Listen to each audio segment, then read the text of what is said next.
Ya.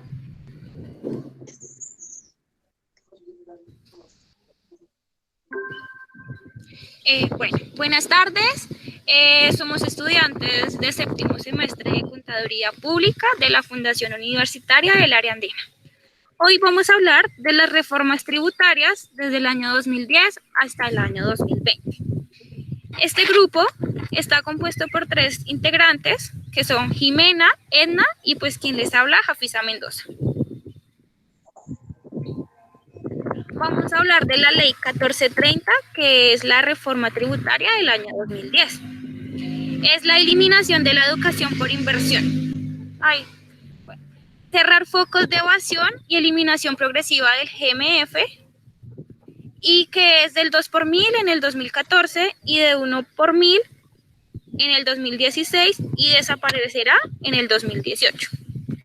La fiscalización de la DIAN al recaudo de IVA, retención a pago de intereses de crédito externo, eliminación de la sobretasa del 20% al consumo de la energía eléctrica del sector industrial y la reforma arancelaria. El impacto es del 1,0% o más de renta, que es la eliminación de la deducción por inversión.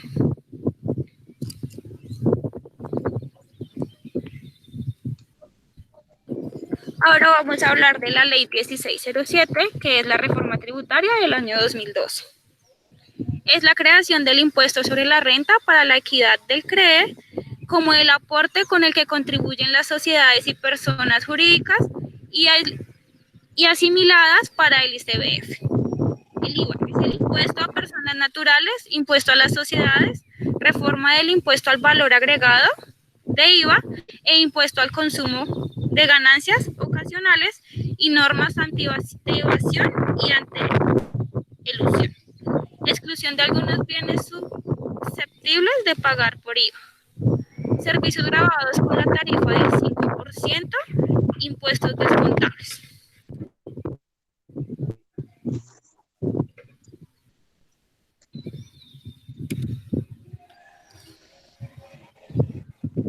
Bueno, en esta oportunidad vamos a hablar ¿Sigues tú?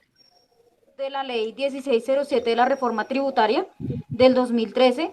En esta reforma empezó en vigencia desde el 1 de enero del 2013 debido pues a su gran relevancia de aspectos tributarios y contables que impactan tanto a los profesionales de la contaduría como a los ciudadanos en general.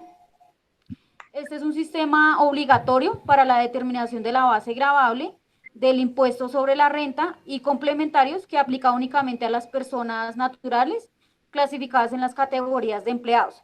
Su principal objetivo es crear un sistema de determinación del impuesto en el cual se establece un mínimo por debajo del cual no estará ningún contribuyente del impuesto a la renta y que corresponde a los ingresos que perciben en el periodo gravable.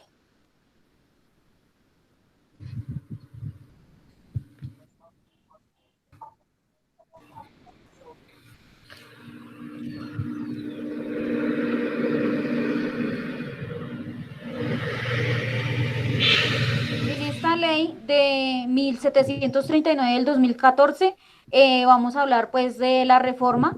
Esta reforma mantiene el gravamen a los movimientos financieros, el 4 por mil hasta el 2018, crea el impuesto a la riqueza y establece una sobretasa del 3% al CREE y de esta forma busca un equilibrio entre los gravámenes a la riqueza y a las utilidades sin afectar a la clase media ni a los pymes. En esta oportunidad, el impuesto a la riqueza deberá ser pagado por personas y empresas que tengan patrimonios líquidos superiores a 1.000 millones, es decir, que este esfuerzo recaerá en 52.000 personas naturales, esto quiere decir que es el 1% en la población, y 32.000 empresas. La sobretasa al CRE, que grabaría tan solo a 6.000 empresas, que viene siendo el 2,5%. Asimismo, se establece la creación de una comisión para analizar el régimen tributario de las entidades sin ánimo de lucro y proponer reformas al mismo para combatir la evasión. También se establece un impuesto complementario a la riqueza para los contribuyentes que declaren sus activos omitidos tanto en Colombia como en el exterior pagando una tarifa del 10, 15 y 20% de dichos activos entre el 2015 y 2017 respectivamente. Se propone también penalizar a estas personas pues que evadan estos impuestos.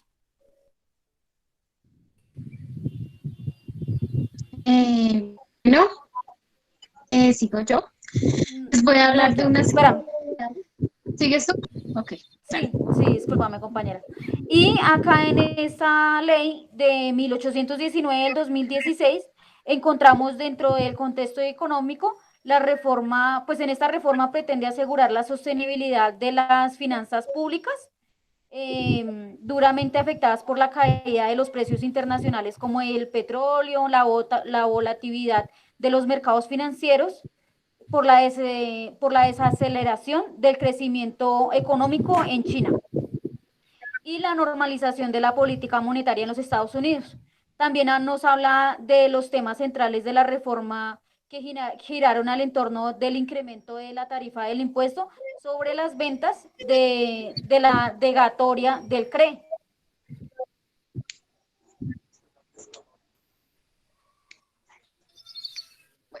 Sigue ¿Sigo? su compañerita. Bueno. Yo les voy a hablar de las generalidades, lo que es en cuanto a todas estas reformas tributarias, que sería como la ley de financiamiento, la 1343, en su reforma es reemplazada por la ley de crecimiento, ¿sí? La tarifa actual del 4 por mil, pues que ya la estuvo hablando mi compañera, y pues muchas otras que se ven aquí en la nueva ley de crecimiento.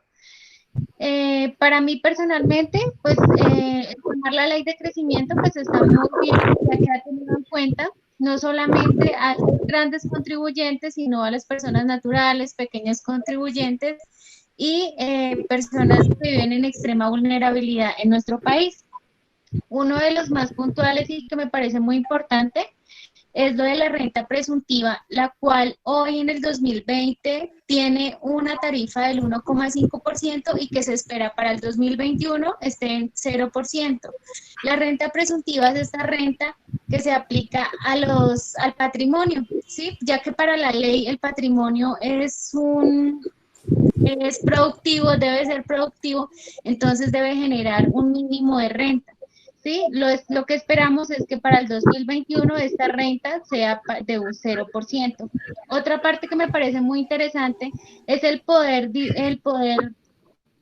descontar de la declaración de renta de personas naturales estos impuestos que se pagan al ICETEX. ¿Sí? Otro que me parece también muy importante, principalmente para todas estas personas que viven en extrema vulnerabilidad en nuestro país, es la devolución del 100% de estos impuestos, que es lo que estamos viendo y pues que ahorita me parece muy oportuno. Otro que me parece también muy importante, que es el poder disminuir en la declaración de renta los impuestos pagados por importaciones en adquisición de maquinarias que sean para la productividad y maquinaria pesada. Me parece muy importante ya que esto hace que los empresarios puedan disminuir impuesto del IVA que está pagado por maquinaria para la producción.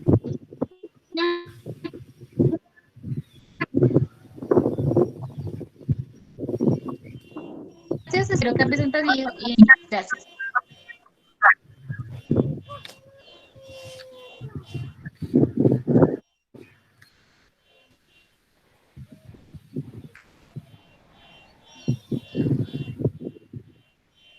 Espérame porque no he podido cancelar la grabación.